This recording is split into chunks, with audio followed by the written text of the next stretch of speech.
I'm Dr. Kimberly Manning. And this is Dr. Ashley McMullen. And you're listening to the Human Doctor Podcast, where we explore the human side of medicine, along with teaching, living, learning, and all things in between. Using the power of storytelling, conversation, and connectedness. Hey, we're two dope academic internal medicine doctors, but we ain't your doctors.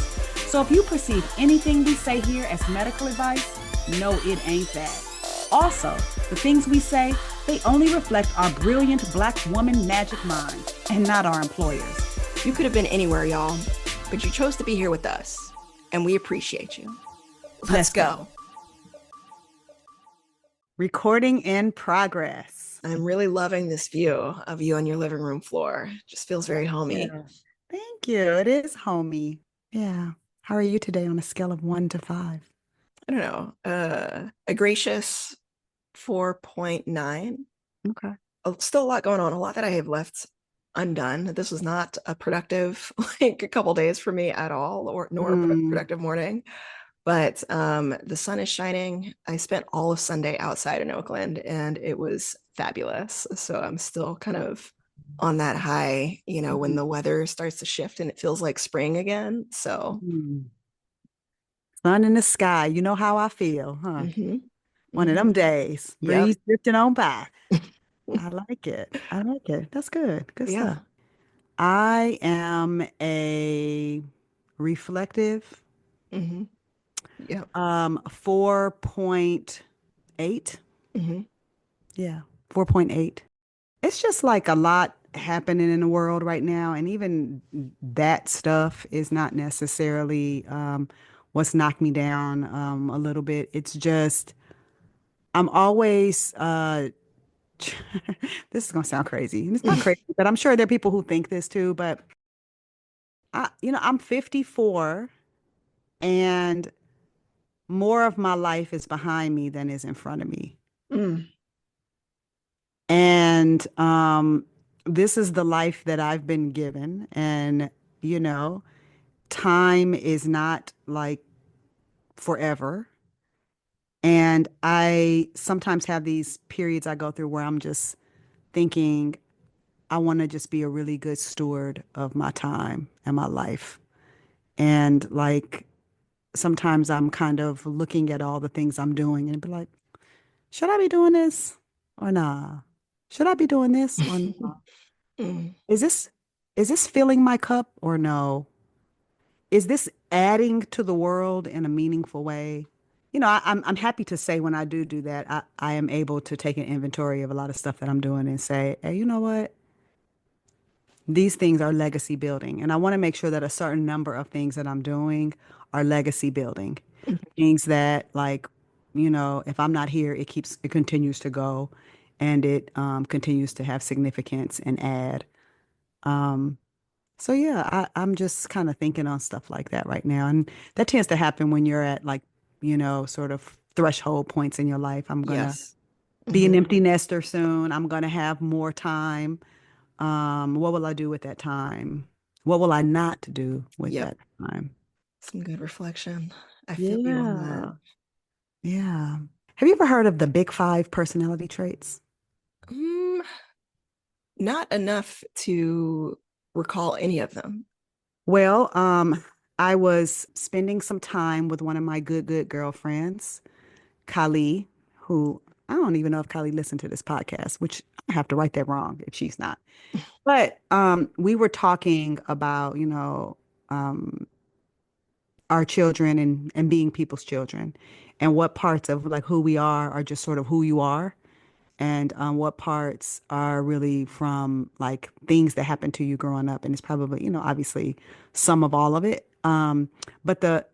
She brought up to me the Big Five personality traits, which I had kind of heard of, but I kind of went down a rabbit hole after that conversation because that's what me and you do all the time.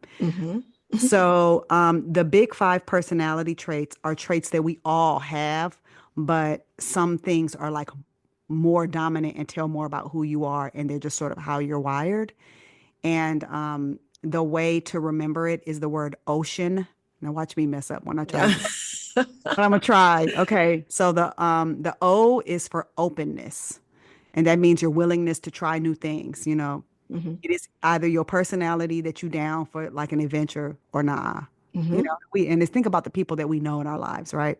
The C is conscientiousness. Are you a rule follower? Does everything in your house have a place? Mm. Are you very much likely to do the right thing because it's the right thing to do, you know, and follow rules, right?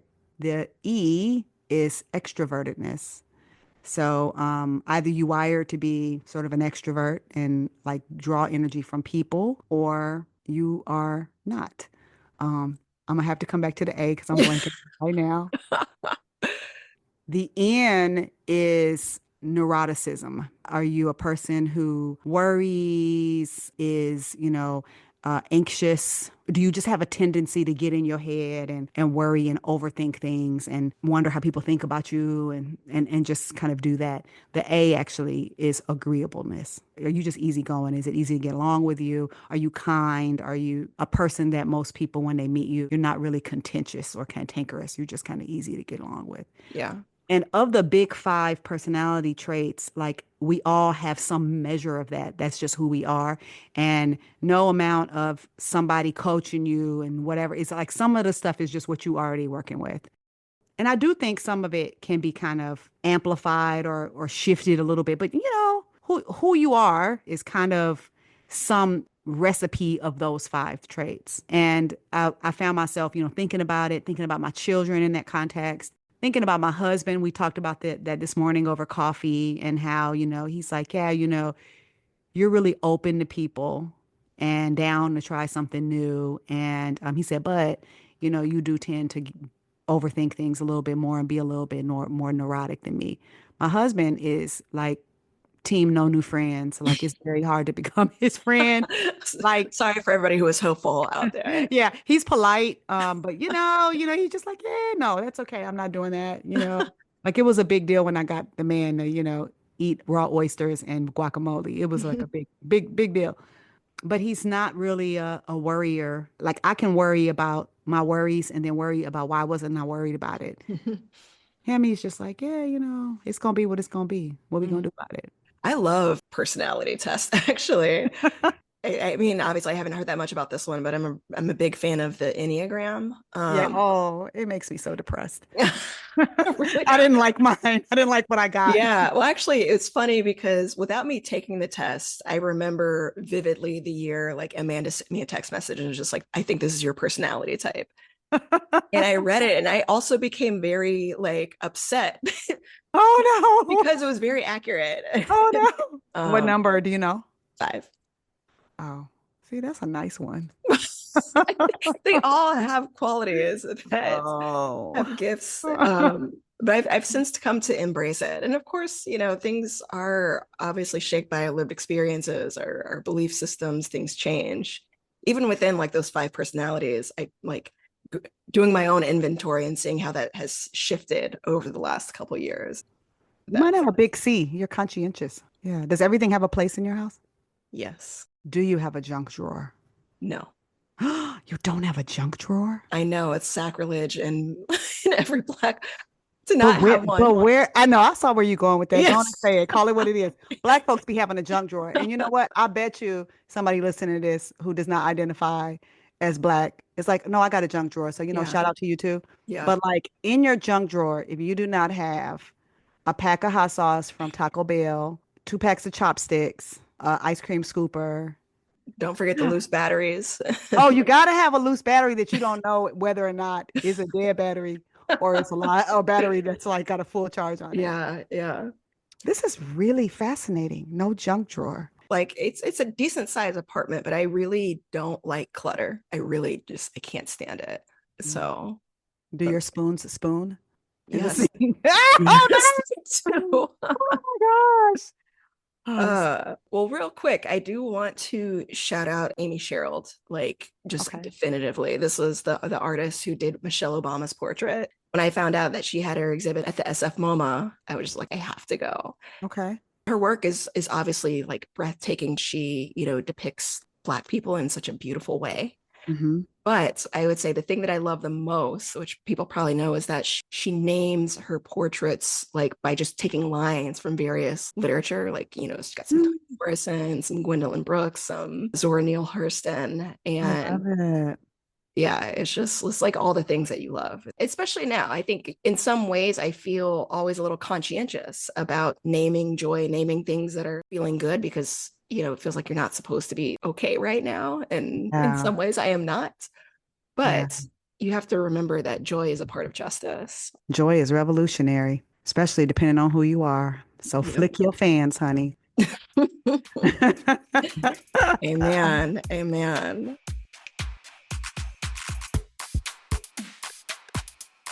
Well, speaking of amen, amen, amen, and amen again. The doors of the Church of Ashley are open. Kings, queens, and non-binary royalty who listen to this here podcast. Today is your lucky day because we are recording this a little later than planned. Why? Because Mahalia had an appointment to get twisted. And you know what? She is looking really, really good. And that means we are ready for a story from none other than the matchless, the associate professor. Are you associate professor? Yes, I am Come actually. all the way through. Associate professor. That's a senior rank, y'all. Look that up. Ashley McMullen on the mic. Snap, snap, snap, snap. So, um, Ashley and Mahalia, Jules and I would like to know what is the what? The what that we have come up with is Providence Ooh, Providence. and not the city in Rhode Island. Oh, I was about to say, as in Rhode Island? It is, I think, apt that you made a little church reference earlier because this Okay. is a word that's typically thrown around a little bit more in church, as in kind Hmm. of a divine guidance or foresight or just kind of provision that has I like that. been laid out for you. I like that. I like when people like say a big word and then, they kind of a little bit define it for you in case you don't exactly know. That's cool. That was nice of you. I know I'm I about, knew you already got it. It's I mean, somebody in there was like, let me Google that right quick. Since we're not talking about Rhode Island. All right, I'm settled in. I'm Yeah. locked in. I'm ready to hear about Providence. Yeah. Well, as I was kind of thinking through what in the world I was going to tell y'all this week, it's the timing happens to align because the Saturday would have been my grandmother, Evangelist Shelley's 81st birthday. It just gives me a renewed opportunity to kind of think about her life, listen to one of her sermons that I enjoy, Hmm. and remember all that she taught me in the experience of her passing. Hmm. There was one experience that came up recently. I just want to give a little bit of foundation here. So my maternal grandmother passed at the age of 76 in 2020. And I know there are many folks who have had the experience of having lost grandparents. But my maternal grandmother and I were particularly close. She was like another mom to me. And the context in which she passed was really, really hard and really unexpected. Part of that being because at that particular time, her and my granddad had just bought a new house. They had just moved from Chicago, where they had lived for decades, most of their lives, and had finally moved south, which had always been a dream of my grandmother's. She's originally from Mississippi and always dreamed of being, closer to family in the South. Like that was where her heart was. And at the ripe age of 76, they were like starting new. They were excited. They had a house that they couldn't have dreamt of when they were growing up on the West Side. It had a pool. My grandmother was actually enrolled to start taking classes. They were like ready to go. And for all of us, we were living this vision with them, like picturing all the holidays we were going to have in this house, Mhm. all the memories we were going to make. And within months of them moving to that house, my grandmother had a massive stroke. Mm. And she was not one who talked a lot about her health or gave any manifestation of feeling ill. She was always on the go, always taking care of everyone. just strong through and through, or at least in the way that we always project that strength onto Black women. And when it happened, I also happened to be at home. I had felt this call to go back to Texas, even though it was risky at that time. And I continue to be incredibly grateful, but also operate within the belief that I was destined to be there because, I had played such a foundational role in her first getting to the hospital and kind of learning about her prognosis, and then eventually making the decision to transition her home on hospice. And so that's kind of where the story starts. So she had been in the hospital for a little over a week, and it was a really kind of excruciating time, at least initially. We started out with a lot of hope that, despite what had happened, we were literally minutes from a stroke center. Like, everything that we could have done had been done. And while it initially looked like there was a chance that maybe she could regain some function, the extent of the stroke and the degree of swelling in her brain just, made it clear that this wasn't going to go in the direction that she would have tolerated in terms of her quality of life. Mm-hmm. And so, me being the one doctor in the family, a lot of it came down to me having to really be a mediator between the healthcare providers and my family, and ultimately guiding my family to the decision to take her out of that space and focus on, her quality of life at home for whatever time we had. But, within the context of that transition, I was very, very fearful, more than I could really let on with my family, because I knew it was the right decision. I just didn't know what it was going to look like necessarily at home. I was scared at the prospect of her dying at home, even though I knew that that was what she would have wanted and what was going to be best. I didn't know I didn't know how long it was going to take, how we were going to manage as a family. Would everybody be okay? Like, if and when it happened, there was still a lot of unknowns for me. The night before we were going to have the ambulance transport her from the hospital back to the house, she was requiring a lot of kind of nursing care just to stay comfortable. Mm-hmm. And, a lot of the nursing staff were like pressuring me to have her go to a hospice facility instead of back home. Mm. And I was very much like, no, this is what we're doing. And I thankfully had a good relationship with the main hospice coordinator, and they were very much supportive. When we arrived back at home, I immediately knew this was the right decision. Things are going to be okay. At that point, a lot of my family was able to come down, and we were just able to spend time with her and say goodbye. Mm-hmm. But really, the main blessing in the hospice care that we received was that, we had 24-hour nursing care, which allowed us to really just focus on like loving her, as opposed to the care that was necessary. Mm-hmm. But what I didn't quite anticipate was that, the insurance would only cover the nursing care through a certain time period. I think the cutoff was like 7 days or something. Mm. And, as the clock is ticking, we're getting closer to this, and I'm realizing like, it's not imminent. And so I was just like, man, I don't know what we're going to do. I was feeling a lot of angst around kind of running through these different scenarios. Like, okay, I guess we could pick up the slack, we could work in shifts. We don't know how long, basically just taking an indefinite leave from my job at this point. I'm finding myself kind of teetering and going down that rabbit hole of neurotic worrying. Mm-hmm. Because without insurance, you have to like obviously pay out of pocket, but like, what agencies, like the quality of care, Yeah. even, the nurses that came through from the hospice agency, the first one who met us at the house, while lovely and capable, like the vibe wasn't quite there in terms of how they really related to us as a family. There was a bit of discomfort there.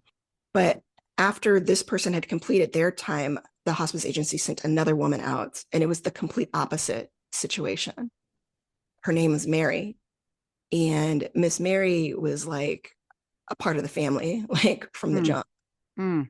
And, she was just like so tender and loving. It was such a great fit. But unfortunate that, we were going to have to figure out a different situation soon.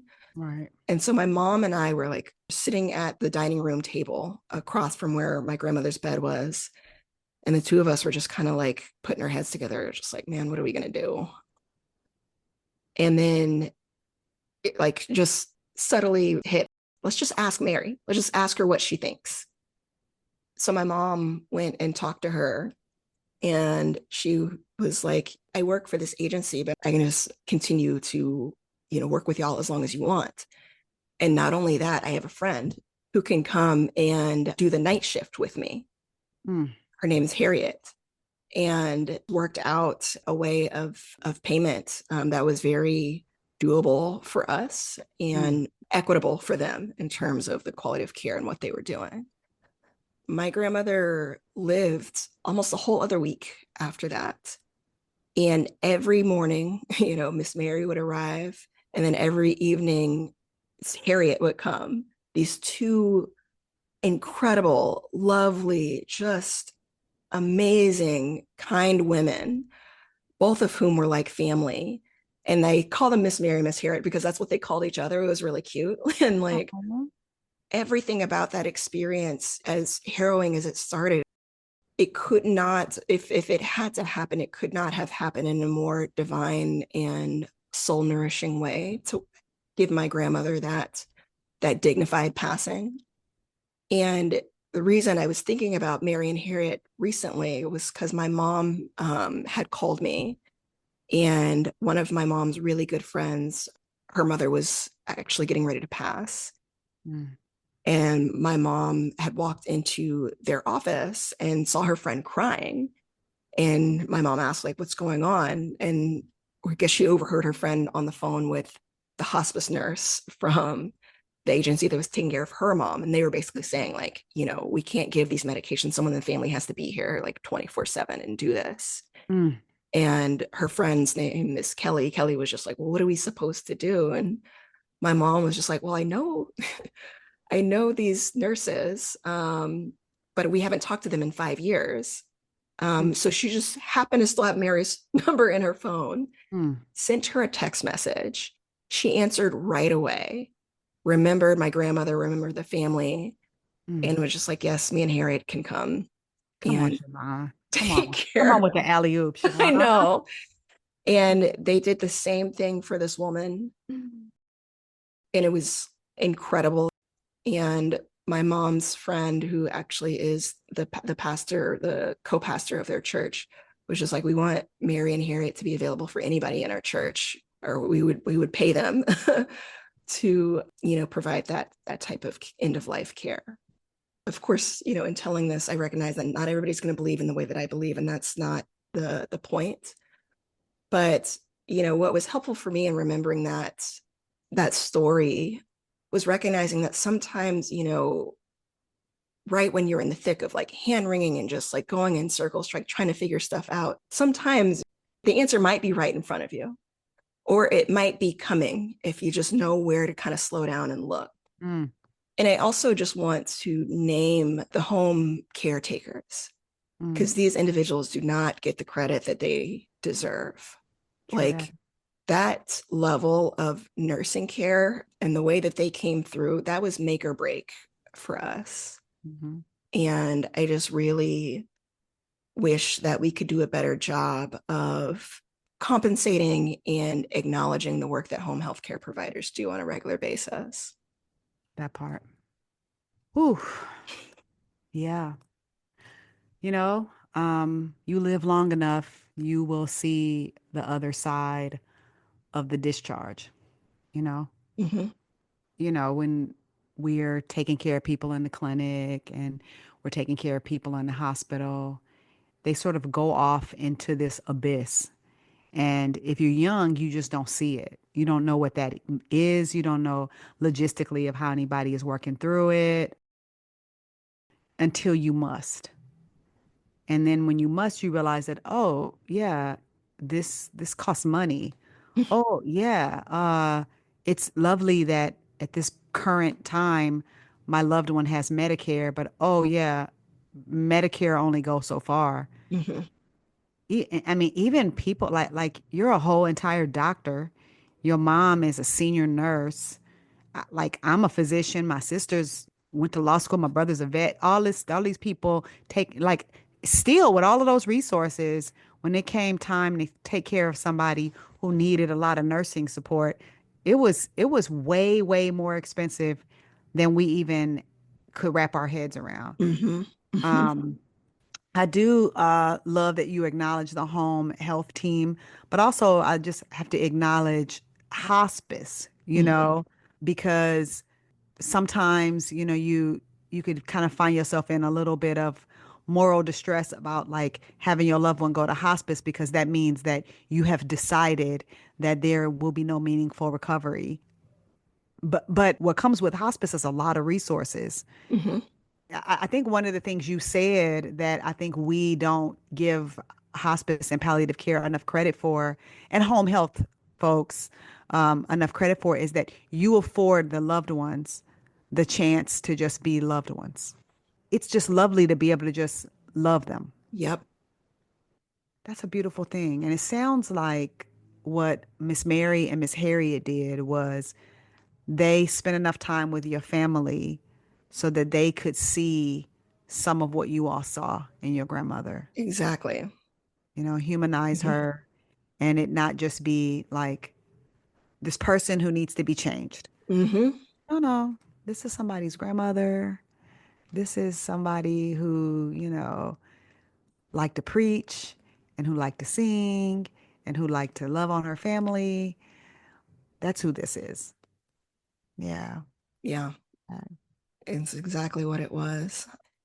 Even though we were losing access to 24-hour like nursing support being there present, there was still a nurse that was on call. It just made a already difficult situation just more tolerable and even pleasant in the sense like once we kind of accepted what was happening. I remember a couple days after we brought her home and my grandfather was sitting at the kitchen table and he was just like, I'm just so glad that she's back. I'm just so glad that she's here. I don't care how long. I'm just so glad that she's back Mm. because that house was also so meaningful for them. Yeah, You I think there's a point when your loved one is sick know? Mhm. and it's something disabling and it's a possibility that they could be nearing the end of life, but you're not sure yet. There's this sort of what is we gonna do component. I've been You know, hearing that in my head all week. what is we gonna do? What So we is we don't gonna do- do? Like, um, and if you're a person who says, what are we gonna do? I'm just speaking with my little voice in my head. What is we gonna do? But but that is so distressing. That is such a distressing place to be on a do loop with. And I underestimated how many people that I have been in direct contact with as a physician who are in that space, that what is we gonna do space. Mhm. And I've missed the opportunity to kind of meet them there. Mm. Um, because there's actually a lot of stuff we can do to help people in these times. You know, Siobhan knew somebody. She has somebody in her phone. And the truth is, a lot of people who listen to this podcast, you connectors too. You know somebody. Siobhan is Um, my mom, y'all, just so you know. oh, I'm sorry. I know. Huh? You know what? Ever since me and Siobhan became Facebook friends, I'm just on a first name basis with her. I used to call her your mom. Now I just be like Siobhan. Hey, Siobhan. But no, seriously, your mom had, something, had a number on her phone and kind of took that step. And I Mhm. think a lot of us, especially if you work in a hospital and you work in a clinical environment where you can, you can see when people are in that space. Mhm. And those are often systems issues that, we treat as hot potatoes or a can that we kick over to somebody else. Yeah. Sometimes, when you see somebody in that space, there is something you can do that you can offer. It can just be a simple phone call, and your call could actually help somebody. Yeah. Miss Mary and Miss Harriet could have needed that gig, Mhm. and it could have been right on time. Which, sidebar, if somebody tell me that somebody getting ready to come take care of my loved one and their name is Miss Harriet, Baby, you had me at Miss Harriet. Oh, right. She was phenomenal. Oh my You God. had me at Miss Harriet and Miss Mary. You already know what they look like. You already know it's good. Yeah. It's good.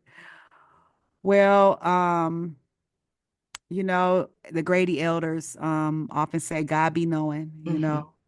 and if you're not a person who believes in a higher power, the universe be knowing what you need. And I think it's our job to just slow down enough, like you all did when you said, you know what?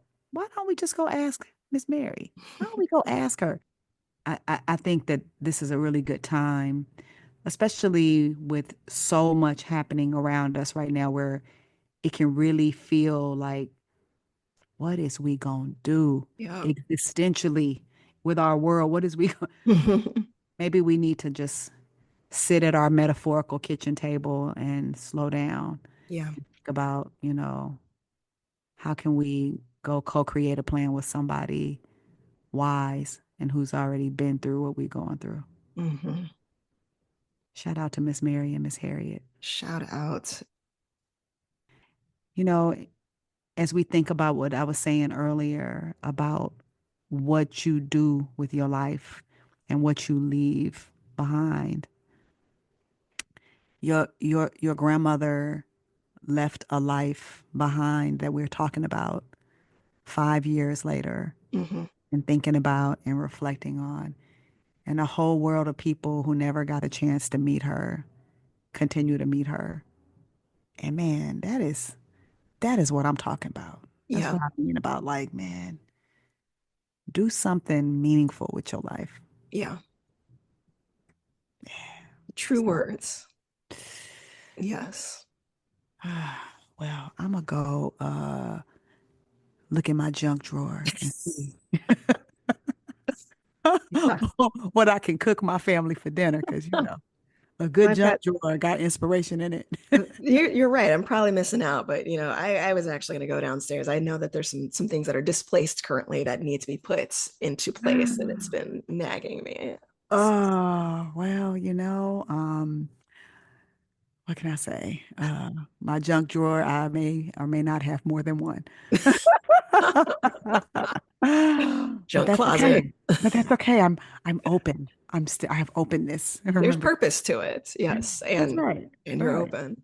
I Organized love it. chaos.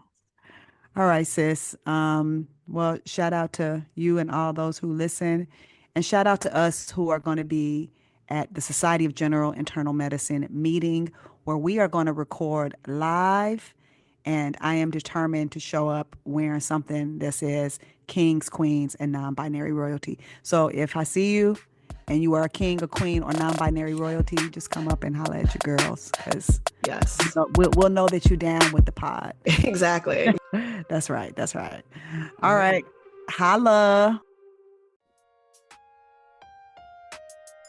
That wraps up this week's episode of the Human Doctor Podcast.